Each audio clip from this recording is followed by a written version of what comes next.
Hi everyone, so today we're taking our first video on the basics of ML. Today I'm going to be talking about how neurons are used in making predictions using ML. Later we'll be talking about how the outputs of this are trained using, loss function and calculus to optimize our result. But for now, we'll work on this. I'll cover loss function in the next video and then we'll combine it all together. So today we're going to talk about the basics of how to predict values using how a linear algebra and vectors are used in making predictions in ML. So first, what we have here is a basic program. I'll show the code in the next video. Predicting shoe size based off of height, with x being the input, shoe size, and how that's used to produce a prediction of the input height, and then this is how we find the prediction of the shoe size. So for example, the person is this tall. This is what a shoe size should be. So here we have x equal to 170 minus 165, 110. Here 165 is a mean data set. This is like training. That's what training data is. Basically a whole like census of different people of different heights. Like one guy's 170.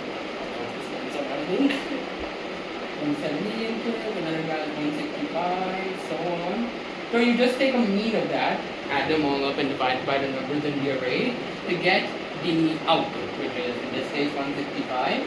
And this is the standard deviation, which is, if you've done statistics, you would know it's the mean difference of all of the values, the mean of the difference of all the values from the original mean of the data set. And it's a way to show how, spread out the data set. Higher standard deviation means the data set is more spread out, lower means it's not. So this is kind of related to what we did in normal. So we take here standard deviation, then basically we apply the weight.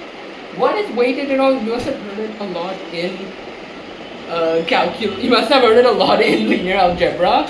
Basically, we've been doing this since 7th grade. That's what I did it. Y equal mx plus c. Exact y g z, just to look cool. Us CS guys, I'm also part of the biology. Anyway, so this is the output. Again, output, weightage, bias. Mx plus c. As you know, m was the slope of the line, right? Like if we have a line here, I really hope you can see that. This, all right? And then bias is how far we shift. This is 0, and this is 1. And that's the exact same concept here. So, but obviously here there's a difference. So optimize this so that we're even more clear in our values, and so we use vectors. Basically the problem is if we just use one value, it wouldn't be able to predict as accurately, because as we know, shoe size and height aren't linear. I've known some real tall dudes with some small feet and some really short dudes with uncharacteristically creepy large feet. I know genetics, but no offense. So, as you know, it's not linear, point being, and that's why we need a vector, which will give different values. Heck, some use vectors with this is 2 values, some could be 10, some use matrices, which are like vectors of vectors, but here we have vectors. And then we have the bias, which is also a vector. So it's basically like that only, but instead of individual numbers for M and C, we have vectors. So this is weightage 1, and this is bias 1, how much we're shifting across. These numbers we find through auto-generated values. The point is it must be between 0 and 1. When we go into training, we'll optimize these values more to fit the solution. But right now these are basically guesses. So then we got 0.5, the slope, bias. And then when we add it together, and then if you know vector math, you know that all we have to do is multiply the scalar, which is this value here, the initial by x value here. We multiply it with the input x value with the weightage, the slope, as you know whenever you plug in a value to a linear function, and then you add the bias. So as you know, scalar multiply. If you know vectors, how to multiply a vector with a scalar and add, this is pretty basic. You multiply this, and then here, so this becomes 0.15, this becomes 0.1, then you add these together, then you add these into one vector here, neuron 1, neuron 2.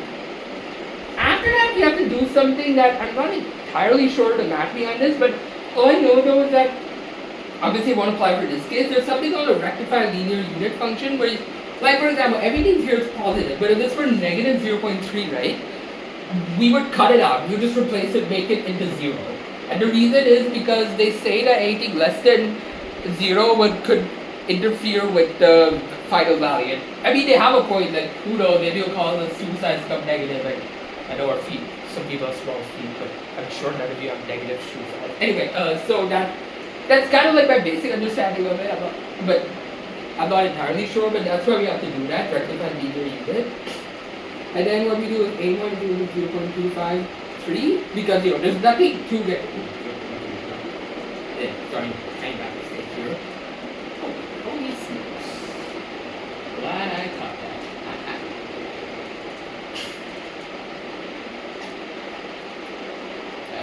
We'll get to this part later.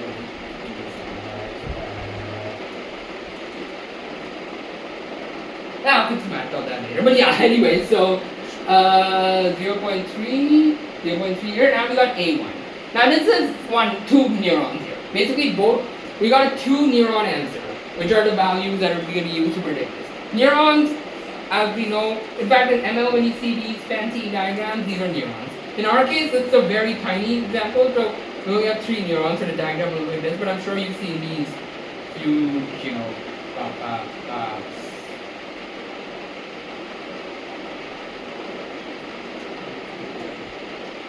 this is when, like, imagine I got like 4 or 5 values in the vector. So, like, ML students use this to flex on the rest of the populace and show their superiority. But this is basically what they're doing. Mine is only 3. It's a humble little 3, but they could be much larger. So then, what we do is we take another weighted value and then another bias, which sometimes you can calculate using the mean of the other side. So, same way we took a mean of all heights, we take a mean of all shoe sizes. 28, 9, etc. And then we take that value, let's say that it's 7.5 for example, that's the average. I mean, you could give any value, but it's a good practice to do it from the bias weight. And then we do this. Now this is the calculation error I made, which now becomes an opportunity for me to show you the actual mathematics live. So, give me a second. So if you know how to work with done math with multiplying matrices, then what we have to do is find the dot product, which is a single scalar value that is shown between 2 vectors. So 0.6 plus 0.3 times 0.2, this is 0.15, 1/4 plus. Alright. And then 0.06, 0.156 would be the, what is it? Oh yeah, sorry. I was like, I'm going to 1.56. So here we have, and then we add that to the original bias. So this is a given mean, and then based off these values you predicted, you add them together.